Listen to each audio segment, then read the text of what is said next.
Good morning students. Today is lecture 11 of module 4. So, in today's lecture we will discuss about the characterization of ionic membranes and characterization of non-porous membranes. So, various techniques one by one we will see. So, before we move on, let us understand what are ionic membranes. So, if you remember during our introduction class and during our discussion on classification of membrane and membrane processes, we have briefly discussed what are ionic membranes.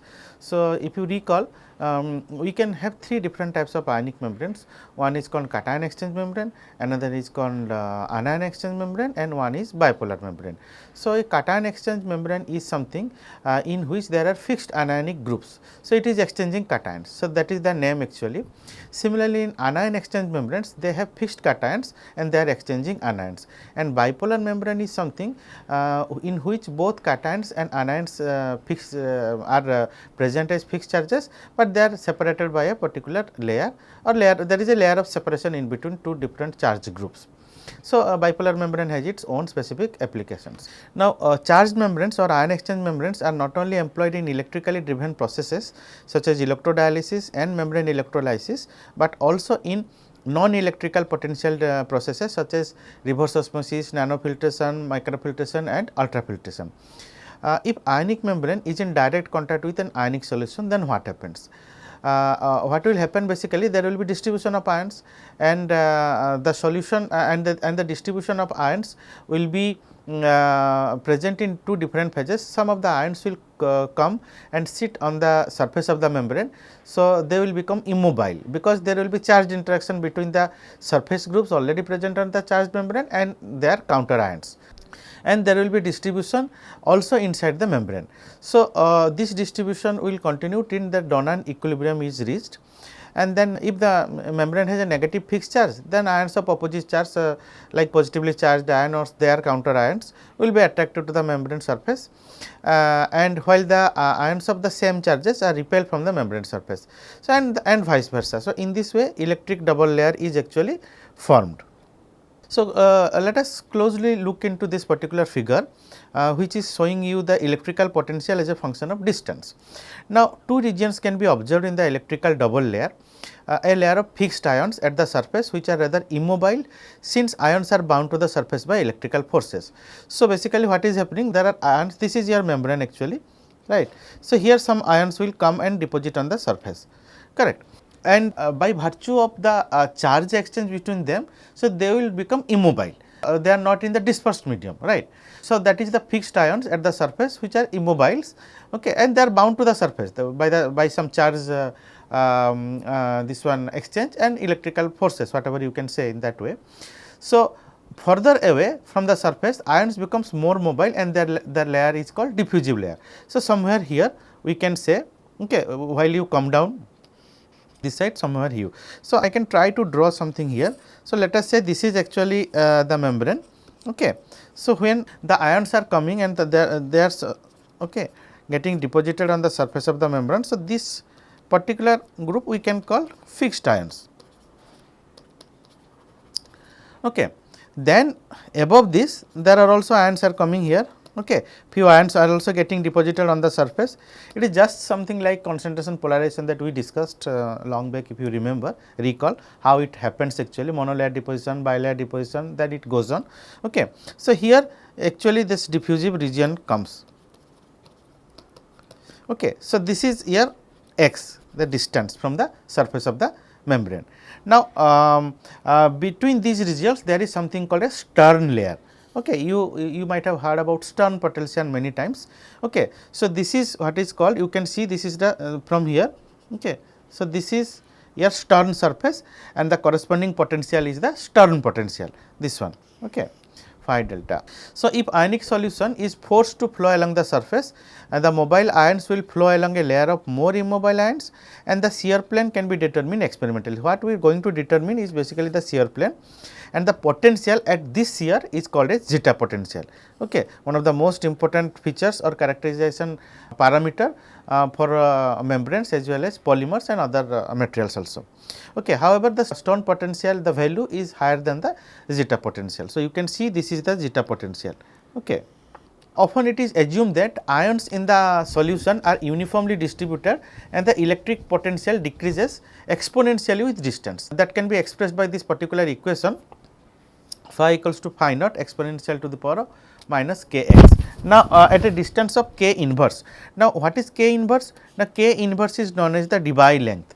Okay. So, the potential has decreased to a value of exponential to the power of minus 1. So, that is 0.37, and this value is frequently taken as the potential which gives the thickness of the double layer. So, this value actually is the thickness of the gives the thickness of the double layer. Okay. The specific properties which we can measure of for this particular membranes, ionic membranes. So, they are surface charge, zeta potential, electrical resistance and ionic permeability. Now, let us this is what we discussed in general about the ionic membranes and how the charge electrical potential actually plays an important role in characterizing the ionic membranes. Now, we will discuss in general different types of one by one different types of ionic membrane characterization techniques. So, under this the first one is called electrokinetic phenomenon. Now, electrokinetic phenomenon provides information about the charge density and zeta potential. Okay, it tells us two things, right.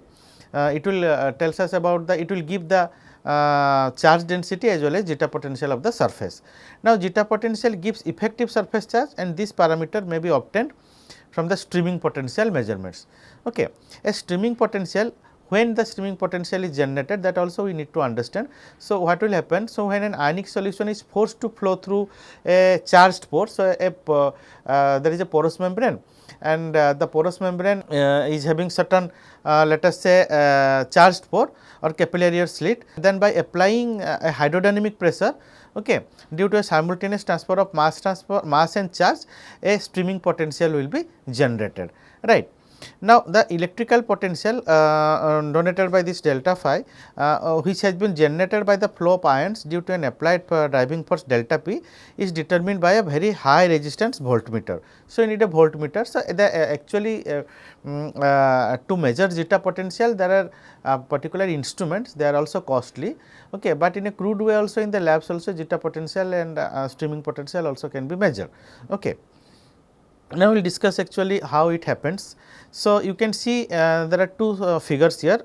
So, capillary tube or U tube manometer type of arrangements in which are holding porous membrane as well as non-porous membrane. So, porous membrane is fixed here. So, this is actually your porous membrane, and this is non-porous membranes are arranged in a slit. Okay. Since they do not have pores, so they are arranged in a particular way as slits. Okay. Then what is happened? You can see there are electrodes here. Okay. Both sides of the membrane there are electrodes, and then voltage is applied. Okay. So, we are varying the applied pressure. What we are doing actually, we are varying the delta p, that means the pressure. Okay. Then electrical potential difference is measured, corresponding electrical potential difference. Now, the streaming potential, the delta phi by delta p is related to the zeta potential by this equation, which is called Helmholtz-Smoluchowski equation. Okay. So, it is delta phi by delta p equals to epsilon zeta, okay, then eta k. So, where k is the electrical conductivity of the solution, right, epsilon is the permittivity of the solution or the dielectric constant. So, epsilon equals to epsilon naught epsilon r, with epsilon naught is given, it is a constant basically 8.85 10 power of minus 12. Okay, c square by n meter square, that is actually permittivity of vacuum, and epsilon r equals to 80 as relative dielectric constant. So, and eta is the viscosity in Pascal per second. So, what we are going to do is this, once in this particular type of arrangement, please look at the figure once again. So, here electrodes are placed and the charges and voltages are applied, okay, and we are varying the delta p and measuring the corresponding electrical difference, right, and from this particular Helmholtz and Smoluchowski equation we can find out what is the streaming potential. So, now please look at this particular figure. Okay. So, here this is also tells you about what is zeta potential. Okay. You can see that the surface is charge is negative. This is for example. Okay. It is not that all surfaces are negatively charged, surfaces can be positively charged also. Okay. So, then their corresponding ions which will be deposited on immediately on the surfaces will be the negatively charged, just at the reverse of this phenomena what is being shown here. You can see this is the surface, right. This is the surface. Okay. So, here since the surface is negatively charged, so the immediate ions which are attached to the surface are all positively charged ions, and then there is a layer which is surrounding on the surface of this particular positively charged ions. So, that is called actually Stern layer. So, you can see that corresponding potential here, actually you can see. So, this is the Stern potential and this is what is your surface potential. Then what is happening? So, what is zeta potential? So, zeta potential actually is the potential difference between the dispersion medium. So, this is the dispersion medium here, okay, and the stationary layer of fluid attached to the dispersed particle. So, this is a particle which is negatively charged, over that surface positively charged particles are there, and that layer actually is given here Stern layer. Above that there are certain ions, both positive and negatively charged ions. So, they are existing in a layer, however, they are loosely dispersed, okay. And however, though they are loosely dispersed, so above there is a layer existing, okay, or we can call it a slipping plane here, okay. So, that is actually the zeta potential. So, here you can see this layer, okay. So, this is giving my zeta potential, right. So, zeta potential actually is given, though many times we write actually it is a particular value, however, it is a range many times. So, you can see zeta potential and the stability behavior. So, this is for the colloids, right. The stability behavior which I am showing here is this is for the colloids. If it is it can be plus and minus both, positive or negative. If the zeta potential is from 0 to plus minus 5, then rapid coagulation or flocculation will occur. If it is plus minus 10 to plus minus 30, then stability will be incipient, and if it is plus minus 30 to plus minus 40, it is moderate stable.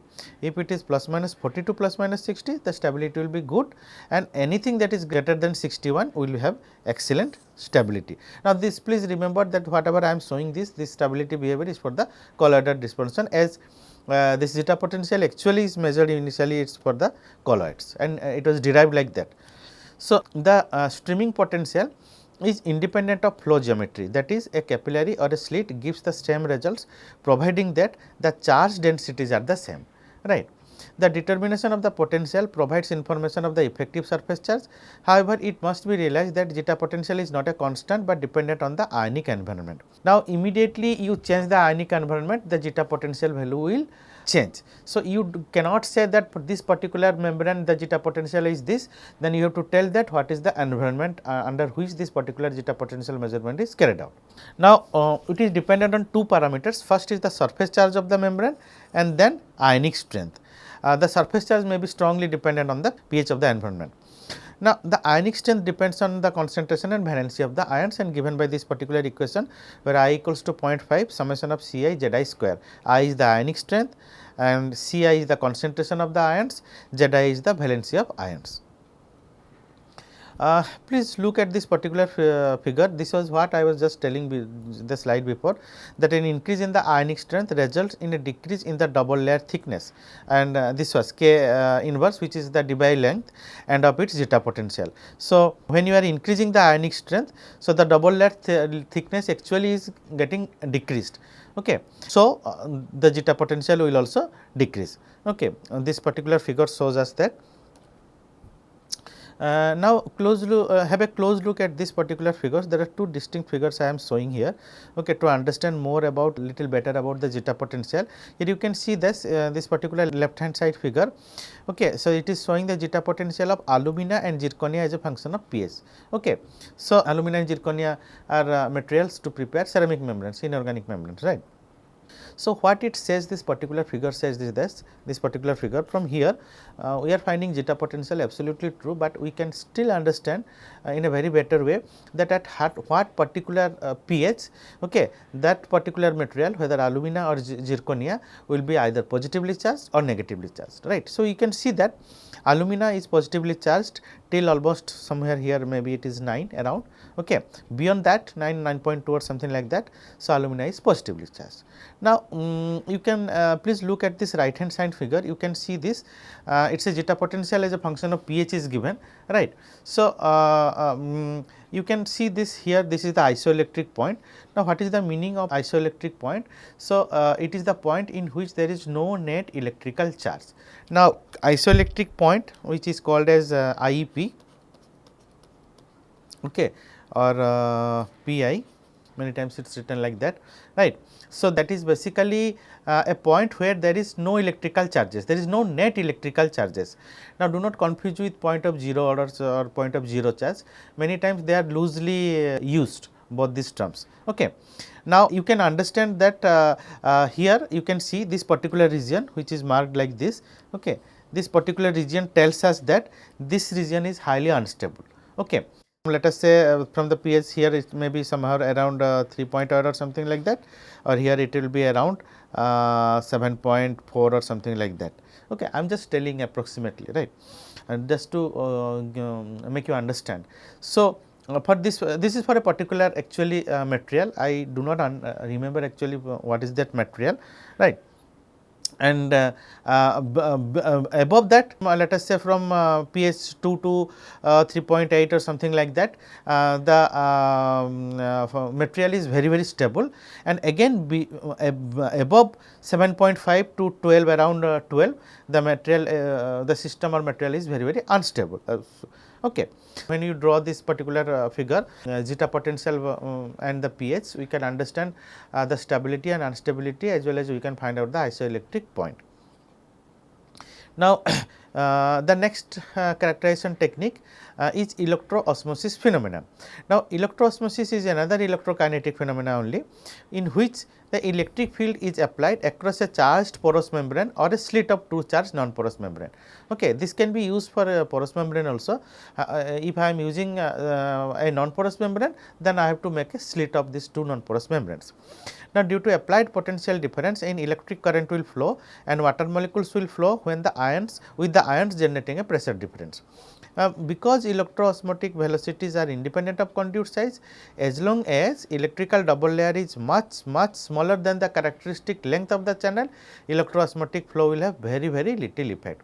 So, this means it is telling that the velocity of the electro-osmotic force actually that is independent of the conduit size in which we are measuring actually, right. But however, this will have no effect if the electrical double layer is very small to that of the length, the characteristic length of the tube or the conduit, whatever you can say. So, electro-osmotic flow is caused by the Coulomb force induced by an electric field on net mobile electric charge in a solution. Now, because the chemical equilibrium between a solid surface and an electrolyte solution typically leads to the interface acquiring a net fixed electrical charge, a layer of mobile ions known as electrical double layer or Debye layer forms in the region near the interface. This is what we just discussed earlier also. So, there is a surface here. Okay. Let us say there is a surface here, this is surface. Okay. So, charged surface, right. So, some ions will come and deposit. Now, what is the ions positive or negative depends upon what is the charge of this surface. Okay. Then again there will be a loosely bound ions. So, this is a fixed layer that that we have already discussed, fixed ions, they are immobiles. Then we have loosely attached or dispersed, a particular dispersed layers.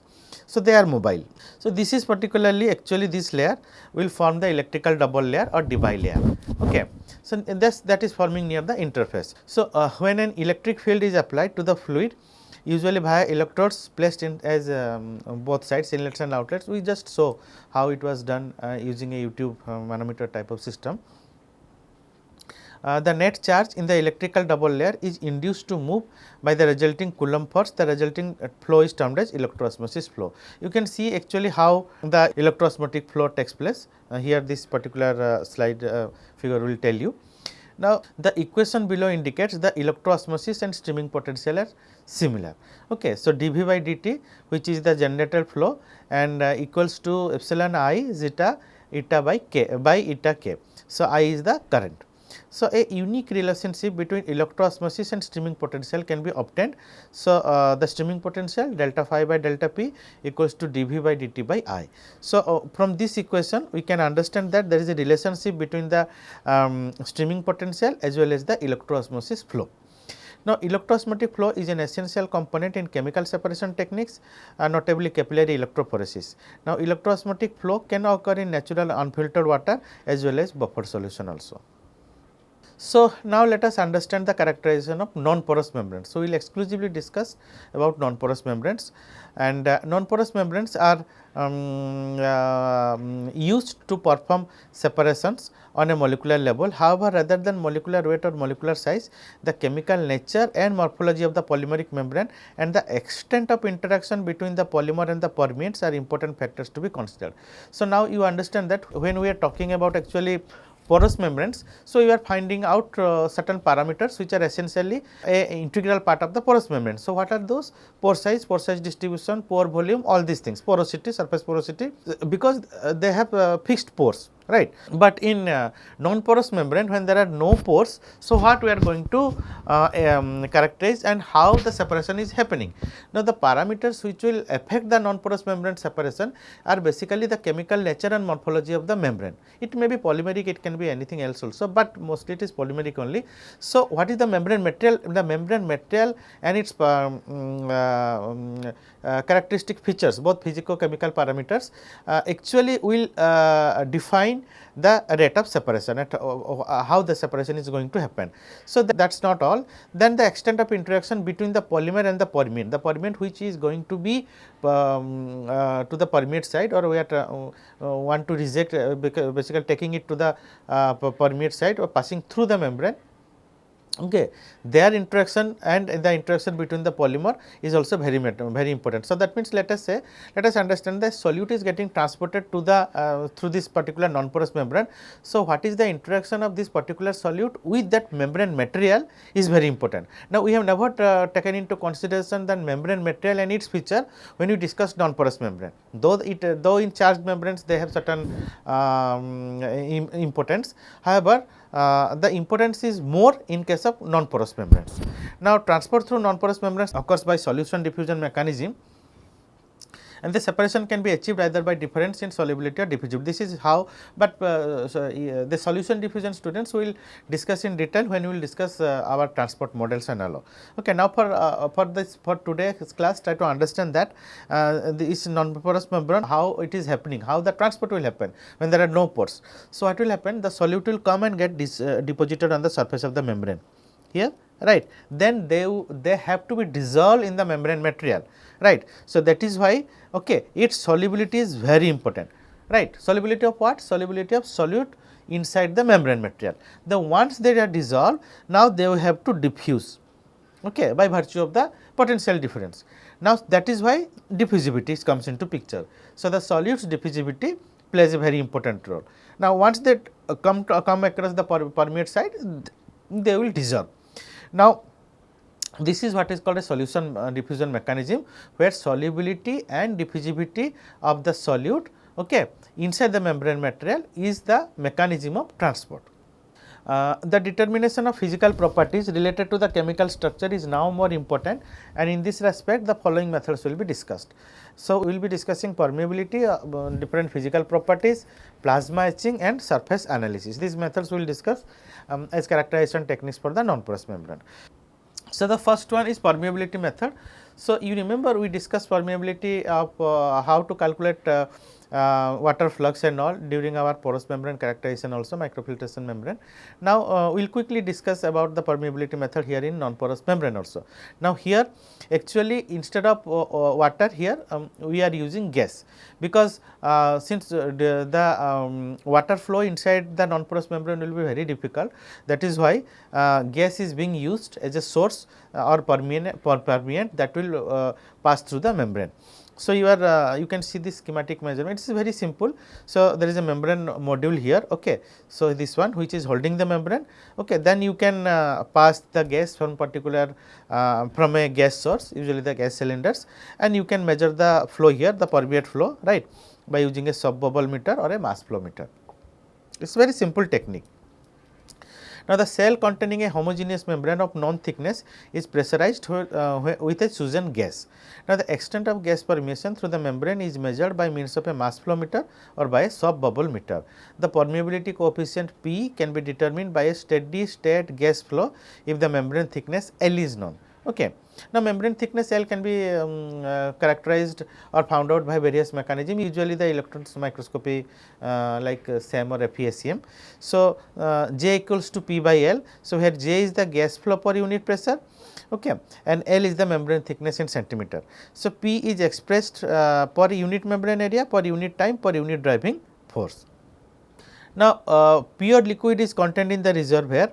Now, when we talk about actually liquid permeability, the mechanism by which both air permeability or gas permeability and liquid permeability are this one carried out are mostly they are same. So, the liquid is contained in the reservoir in the upstream side of the membrane, and its temperature being controlled by means of heating coils. Okay. So, here the liquid, this is the membrane, right, here the liquid is there. Now, the vacuum is applied on the downstream side and the pressure applied via any suitable vacuum gas. Now, if you recall what we discussed, the liquid permeability and the water permeability or water flux measurement during the microfiltration membrane characterization, then that time we have not vacuumized the system, the downstream system, okay, downstream side of the membrane, that was not done. Only how much of liquid is that is coming out, okay, right. So, that is being measured. Now, since liquid will not come out as it is so easily in for a porous non-porous membrane, that is why a vacuum is required at the permeate sites needs to be created. So, the liquid flow will takes place.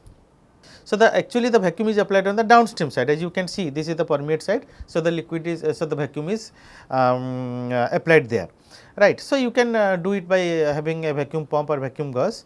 So, the downstream pressure must be less than about 1/10 of the saturation pressure of the pure liquid at that temperature in order to obtain a maximum driving force. Now, the permeating liquid through membrane is evaporated on the downstream side and collected in the condenser, which is cooled with a liquid nitrogen or other cooling agent. The amount of liquid can be determined simply by weighing. So, the next is physical methods. So, under the physical properties which are associated with polymers or polymeric membranes are glass transition temperature, crystallinity and density. So, some of these techniques include the DSC, which is called differential scanning calorimetry, and differential thermal analysis DTA methods. Now, differential scanning calorimetry determines the energy dQ by dt that is necessary to counteract any temperature difference between the sample and the reference. There is a sample and there is a reference. Okay, sample is something which we are going to measure the transition, and there is a reference. We will discuss in our next slide about this. And in DTA, the differential thermal analysis, this determines the temperature difference delta T, okay, between the sample and the reference upon heating or cooling. So, let us understand what is DSC here. So, the sample and reference standard heated under identical thermal condition in two separate furnaces provided for sample and reference. So, there are two furnaces, okay, not the single furnace as in case of DTA. So, you can see here this furnace is holding the sample, this furnace is holding the reference. Now, and both sample and references are getting heated or heat is being supplied to them, and uniform heat is being supplied to them. Now, as sample undergo change in state, right. So, the latent heat of transition will be absorbed or dissolved depending upon what is the sample, and the temperature of sample differs from that of the reference material, right. So, because the material is degrading, either it is absorbing heat or it is dissolving heat. So, as temperature of one of the material lag behind other, extra heat is injected, okay, to material to keep the temperature differences 0. So, that means what is happening? So, there is a sample and there is a reference, okay, both are supplied equal amount of heat. Now, reference is a inert material, it will not thermally degrade, nothing will happen to it. So, what is, but the sample which is being kept there, okay, under the thermal, under the temperature this one that is the, or the heat that is being supplied to this sample, it will degrade. Okay. So, degradation may be either it is absorbing or desorbing or whatever it is, depending upon the type of the material, nature of the material. So, its this one temperature will drop or will increase. So, it will not be equal to that of the reference metal. So, there is a delta T between them. Now, that delta T amount of heat to be supplied, okay, to your sample, so that the temperature will remain same for both the sample and the reference. Okay. So, the delta T between the sample and the reference must be 0. So, that is the concept of actually DSC, how the DSC operates. This heat flow is recorded as a function of time or temperature. Now, on phase change such as crystallization or melting, either heat is evolved or adsorbed by the sample, causing the sample to require more or less heat to maintain. This is what I was just telling, that either the sample will degrade by taking heat or by releasing heat. So, any change in state will be shown and the temperature at which it occurs will be recorded. Now, usually up to 725 degrees centigrade and with low temperature at almost up to minus 175 degrees. This is the range of DSC that can be, most of the commercial DSC manufacturer, they operate in this particular range, minus 175 to 725. Now, when actually the baseline shifts in the DSC curves, so then we can understand that the glass transition region is going on. And in case of endothermic events, there can be exothermic events also. So, endothermic events are melting, sublimation, solid-solid transition. So, apart from dehydration, decomposition, chemical reaction and reduction. So, whereas crystallization, solid-solid transitions, decomposition, chemical reactions, oxidation, these are exothermic events. Now, let us understand, this is a particular actually DSC plot. Okay. Right, it is a typical plot. Okay, not all DSC plots will look like this. So, at constant pressure, heat flow is equivalent to enthalpy changes. So, here dq by dt at constant pressure, okay, equals to dH by dt, because delta H equals to delta U plus P delta V. So, from that you can find out delta U equals to Qp minus P delta V, and so that heat flow difference between the sample and the reference can be calculated in this equation. So, delta dH dt is to dH by dt of sample minus dH by dt of the reference. Okay. Now, that is why it can be positive or negative. So, depending upon that only the heat will be supplied. Okay. So, heat flow difference can be either positive or negative. So, in endothermic process, heat is absorbed. Okay. Right. So, heat flow to the sample is higher than that to the reference. So, your dH by dt is positive. So, in exothermic process, the opposite is true and dH by dt is negative. So, what is the reference metal, what is its importance? Now, we understand the importance of reference metal, it is a inert metal mostly, and it is not degrading with whatever the amount of heat that is being supplied. Okay. So, it should not undergo any thermal events over the operating temperature range, right. I am telling you about the characteristic features of the reference materials. So, both thermal conductivity and heat capacity of the reference should be similar to those of the sample. So, for example, alumina Al2O3 and SiC, which is silicon carbide, are used as reference materials for inorganic samples. Now, please remember that for organic and inorganic samples, reference materials are different. Okay. Now, octyl phthalate and silicon oil, okay, are used as reference material for organic. Silicon oil is mostly used, and silicon carbide also mostly used. So, silicon oil and silicon carbide, they are mostly used as reference material for inorganic and organic samples. Now, please have a close look to this particular DSC curve. This is a representative DSC curve of a polymeric sample. So, you can see dq by dt is plotted versus temperature. So, when we start the process, we heat, basically we start, we are heating in this direction, right, we are increasing the temperature. So, what is happening that something will call, there is a glass transition phase will come. Okay. This is a glass transition is a regime, it is a phase, it is not a particular thing. Okay. Temperature. So, from here we can find out the Tg here, Tg is the glass transition temperature. Now, what is happening? So, we can understand in a nutshell like that, below Tg the material will be crystalline. Okay. And when we go above Tg, the glass transition temperature, it will become rubbery like. Okay. So, when we further move across, go ahead beyond the glass transition temperature, crystallization will occur. So, crystallization then followed by melting. Okay. So, the crystallization is exothermic process, you can see here, okay, whereas melting is an endothermic process, right. Then we this is what is we are talking about baseline. When there is a baseline, as I told you now, when there is a baseline shift, then glass transition occurs. So, you can see here that till this point there is no baseline change. Just when the glass transition occurs, there is a shift. Okay. So, this shift occurs. So, that means we can immediately see from the plot when the progress is happening. Actually, the plot is getting generated in your computer.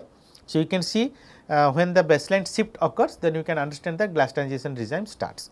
Okay. So, DSC curve allows the glass transition temperature and the degree of crystallinity to be obtained. First order transition such as crystallization and melting gives narrow peaks, and the peak area being proportional to the enthalpy change in the polymer, and the enthalpy change being related to the amount of crystalline material present. So, this allows you to estimate the degree of crystallinity basically. The glass transition corresponds to the second order transition. The second order transition can be characterized by a shift in the baseline resulting change in heat capacity. A glass transition temperature is the point of intersection of the tangent. The degree of crystallinity can be obtained from the area under the peak corresponding to the melting per unit weight of the polymer. So, you basically calculate the area under the peak to find out the degree of crystallinity. Crystallinity and density are directly related to each other. So, as the degree of crystallinity increases, the density also increases, because the density of crystalline region is greater than that of the amorphous region. Now, this implies that information on the degree of crystallinity can be obtained by density measurements. Now, the next technique technique to characterize non-porous membrane is the density measurement. Now, the density of polymer or its reciprocal of that is specific volume is also very important parameter in many respects. Now, membrane material, but please again understand that since this is non-porous membrane, the membrane material and its properties plays a important role, that is why density also plays a role. So, the membranes prepared using high density polymers tend to have lower permeability. So, from here you can understand what is the importance of density actually. So, the density decreases, the specific volume increases as the temperature rises, but when glass transition temperature has been passed, the density decreases even rapidly. Now, the overall density of polymer can be determined by a number of techniques such as pycnometry, dilatometry and density gradient column. We will see the density gradient column. So, let us look at this particular image. So, this is a schematic representation of the density gradient column. What is happening is there two different types of liquids, one having high density, another having low density, are mixed at different proportions in a mixing chamber, and they are allowed to flow through a density gradient column. So, this is a simple column. Okay, you can see these are the columns actually, right. Okay. So, you can see here different coloring agents are added, okay, so as to differentiate two different liquids with having different densities. Okay. Now, they will float here and they will settle here one upon each other. Okay. You can see the from the color you can see, and the flotation value how much is that you can measure in centimeter actually and find out the density. So, the density gradient in the column is obtained by mixing the two liquids, one with the high density, another with the low density. Often aqueous inorganic solutions such as sodium bromide are used for polymers with density greater than 1 centimeter cube per gram. So, the overall density of the polymer sample can be obtained by measuring its flotation level. So, we are measuring the flotation level actually from the density gradient column. So, we can measure density by Archimedes principle also, very easy. So, the density determination of polymer may be performed by simple experiment, okay, based on Archimedes principle. So, what is being happening here you can see here, okay, a polymer sample has been immersed in a liquid with a non density. So, we are taking a polymer sample of which we want to measure the density, we are immersing it in a liquid whose density is known to us. Now, the upward pressure which is generated by immersion of polymer sample into the liquid is equal to the weight of the displaced volume, and this can be measured by a balance. So, how much actually upward pressure is generated when we are immersing this polymer sample in the liquid, that should be equal to the weight of the displaced volume, how much amount of liquid is being displaced, and that can be measured by a balance. It is a very simple technique. This is a schematic of how actually it is being done. Okay. So, the next is one of the most important and sophisticated measurement technique, analytical technique, which is called WAX, okay, wide angle X-ray diffraction, or the XRD. So, X-ray diffraction is another technique which can provide information about polymer morphology. Wide angle X-ray diffraction is an essentially good technique for obtaining information about size and shape of crystallites. So, what it gives us? It gives us the crystallinity, the size and shape of crystallites in solid polymers. So, this is the schematic representation. In a very simple way I am showing you this. So, the incident rays, this is the sample on which the incident X-rays are falling, okay. Then whatever is getting passed through this sample, but that means it is generating the secondary electrons, those are getting detected. So, this is the angle Okay. This angle actually is called 2 theta. We will see in another image that will be little more clear in this particular image. So, as shown in this figure, an X-ray beam is allowed to impinge on the polymer. So, this is the polymer sample, right, on which the X-ray beam actually is impinging on, and at a particular diffraction angle, right, that angle is called theta. Now, crystalline region shows coherent scattering patterns, and a sharp peak can be obtained in the diffraction versus intensity curve, whereas the amorphous phase gives a broad peak. So, this is the scattering intensity versus the 2 theta, the angle. You can see the sharp peak here. This sharp peak is due to the crystalline region, and amorphous region always gives this type of broader peaks. Okay, right. So, you can see this particular this one image here.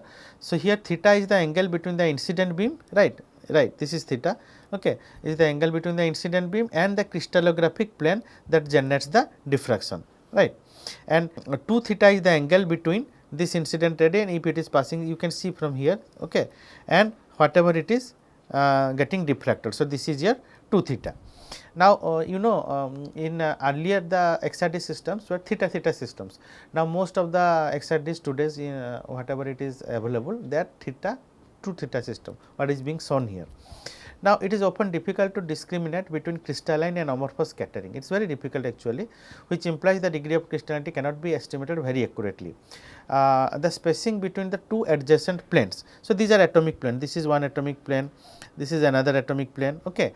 So, you can see that the distance between these two planes are given by can be calculated from the Bragg's equation, which is this particular equation, n lambda equals to 2 d sin theta. So, the d is the distance between the two atomic planes, theta is this angle of incidence, okay, and lambda is the wavelength which is falling on the surface. Now, the next technique is called plasma etching.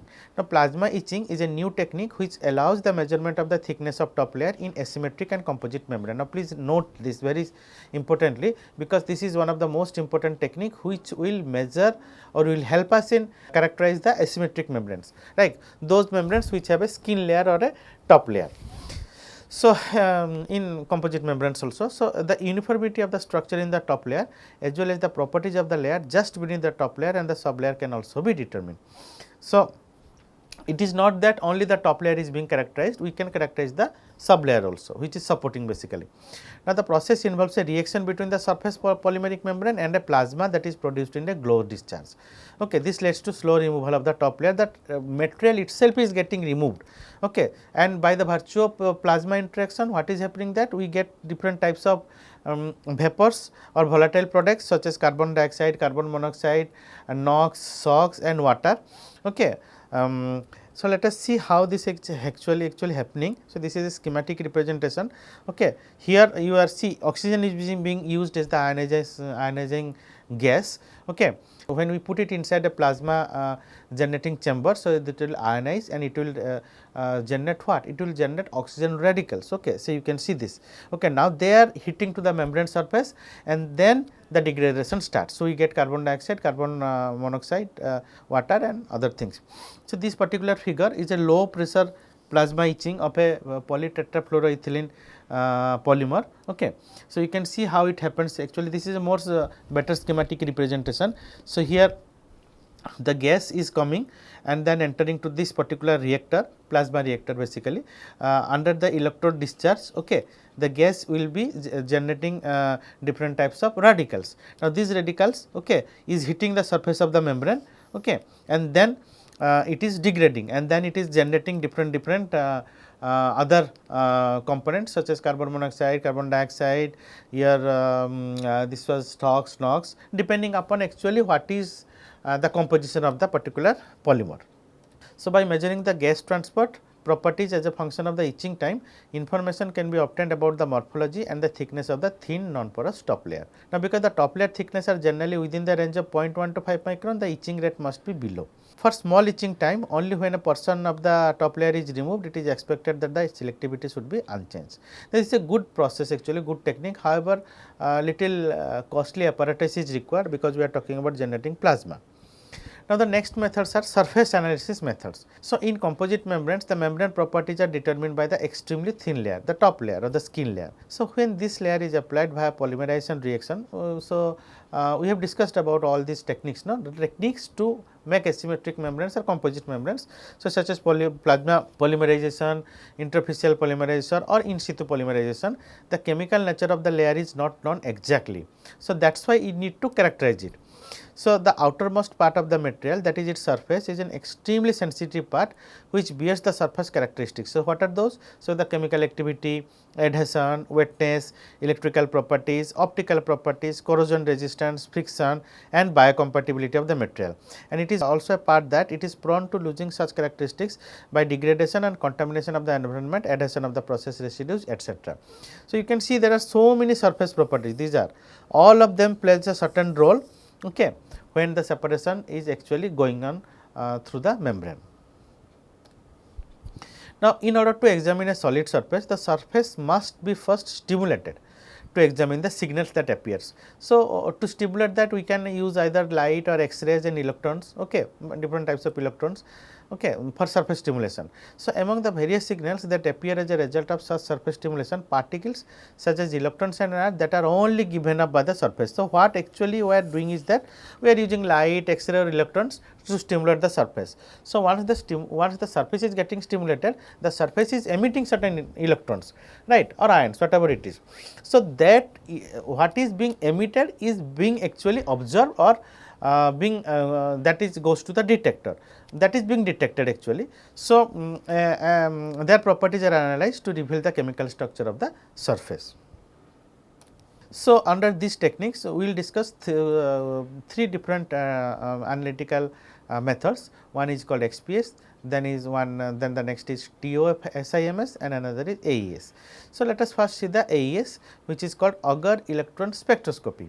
So, AES, the electron beams are irradiated on samples and the generated Auger electrons are observed to perform the qualitative quantitative analysis of the surface. We can have both qualitative and quantitative measurement. So, basically it is something like electron microscopy, you can understand and correlate with that. So, electrons are being or X-ray is being actually put on the surface of the membrane material and it will generate some electrons, right.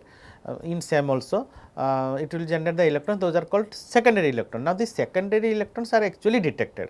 We are not talking about any that is any other electrons. So, only the secondary electrons are being detected. So, here Auger electrons are detected, there may be some other electrons also. So, since the primary excitation line with AES is electrons, it can function as an electron scaling microscope, right. So, that is what I was telling about SEM and FESM. Additionally, it is characterized by extremely high spatial resolution compared to other surface analytic methods. So, the resolution is extremely high in AES. So, AES demonstrates its strength mainly in the observation of metal and semiconductor surfaces and micro level foreign substances on surface. It is a very good technique. I will show you a sketch later on. Okay. The next method is TOF-SIMS. It is actually called time of flight secondary ion mass spectrometry. So, what is happening in this? So, it is a technique in which high speed ions are irradiated to analyze secondary ions that is emitted from the surface. Now, it is characterized by an extremely high surface sensitivity, thus its ability to obtain organic compound molecular mass information and to perform high sensitivity inorganic elemental analysis. Now, in the past it was mostly used for surface metallic contamination and organic material analysis, usually for the semiconductors and display materials, while more recently it has been used for the analysis of organic matter distribution and segregation on organic material surfaces. Now, SIMS make use of primary ions as the exciting source with secondary ions being the emission products that is being detected. So, argon and xenon are usually used as the noble gas ions which can penetrate the solid a few atomic layers, that is why actually their penetration capability is more, that is why they are being used. With a small excitation they actually go to a very with a small amount of this one excitation. So, they actually penetrate very deep. So, they can go to the sub layer or the support layer also. So, all elements and compounds can be determined with this technique. Problem may occur due to the charge buildup and ion induced reaction at the surface. So, the next method is called XPS, which is called X-ray photoelectron spectroscopy. So, it is one of the most important analytical methods. People those who are working with membrane materials, then your adsorbents, catalysts and all. Okay. So, they have to go through all the XPS actually analysis. So, it is a technique in which X-rays are irradiated to analyze the energy of photoelectrons generated by the photoelectric effect. This is how it is different from the usual XRD. Okay. So, it is characterized by its ability to analyze surface composition and chemical bonding states. So, I was telling you, it is very important to important XPS is very important for catalysts, polymeric materials like for membrane and all applications, as well as adsorbents because of this chemical bonding state. So, it will tell me the bonding state actually as well as the composition. Now, the binding energies of the electrons in the molecules are measured, that is what how much energy is there that can be measured, and the absolute binding energy of electrons in a given elements of fixed values and a characteristics of that element. Now, differences in the chemical environment will lead to small changes in the binding energies that will result in the chemical shift. Now, the chemical shift depends on the nature of the binding as well as electronegativity of the attached group. Now, its analysis area is limited to several microns at most, but it can be used for the surface analysis of various materials regardless of whether they are organic or inorganic. So, we have seen the three methods.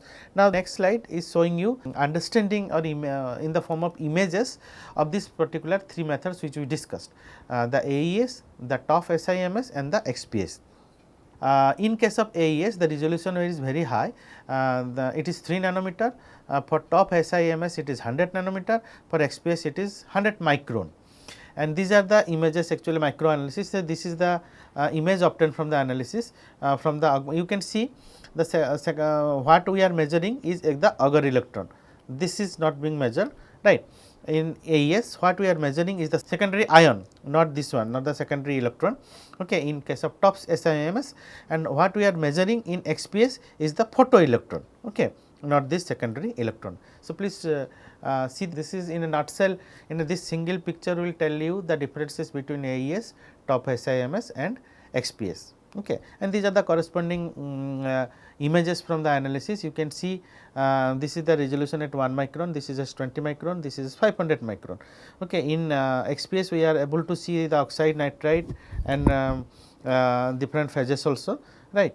So, students, today we discussed about the characterization of these non-porous membranes, okay, and ionic membranes also. So, you can use this references and books actually. Mulder is the text, as I keep on telling you, and apart from other books also like Richard Baker and Cherian for this for today's topic, mostly it is taken from the Mulder. So, thank you very much. In the next class, we are going to, so our characterization topics are over. So, once we characterization is over, as I discussed in the introductory lecture, what is the next is basically we need to understand the transport, okay, before we move on to particular processes. Now, in the transport, we will discuss about the membrane transport, how the transport is happening, what is passive transport, what is active transport, then phenomenological equation, driving force, and we will discuss in a nutshell, in a brief actually, the non-equilibrium thermodynamics. The Onsa-Gas reciprocating relationship, it is very important. Okay, when you go for any design of membrane processes, you must understand this actually. So, then only you can model and design a particular membrane process. So, thank you very much. So, you have any query, please drop a mail to me at kmohanty@iitg.ac.in. Thank you.